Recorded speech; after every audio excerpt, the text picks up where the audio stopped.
Setelah 10 tahun, akhirnya Presiden RI kembali hadir langsung di sidang umum PBB. Dan kali ini yang melangkah ke New York adalah Presiden Prabowo Subianto. Begitu tiba di hotel tempat beliau menginap, suasana langsung pecah.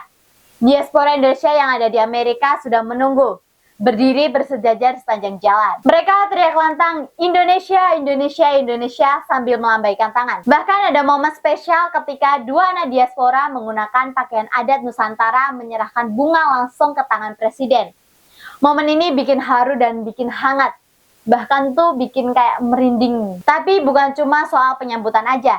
Yang bikin momen ini bersejarah adalah pada tanggal 23 September 2025, Presiden Prabowo dijadwalkan berpidato di sidang Majelis Umum PBB. Dan bukan di sembarangan urutan.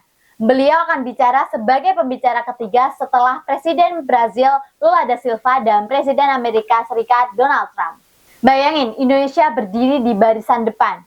Didengar langsung oleh pemimpin dunia. Banyak mahasiswa di sana yang mengaku bangga. Mereka bilang ini bukan cuma soal partisipasi saja, tapi momen penting untuk Indonesia menegaskan kembali perannya di panggung global. Lalu apa yang mau dibawa oleh Presiden Prabowo dalam forum ini? Indonesia bukan sekedar cuma datang sebagai formalitas saja, tapi buat menegaskan posisinya sebagai pemimpin Global South. Suara negara-negara berkembang yang selama ini sering terpinggirkan. Indonesia ingin menyuarakan keadilan, kesetaraan, dan reformasi tata kelola dunia. Supaya dunia nggak cuma dikendalikan segelintir negara besar, tapi juga memberikan kesempatan atau ruang untuk negara berkembang menentukan masa depan negara mereka sendiri. Selama 10 tahun terakhir, biasanya sidang umum PBB diwakilkan oleh Wakil Presiden ataupun Menteri Luar Negeri.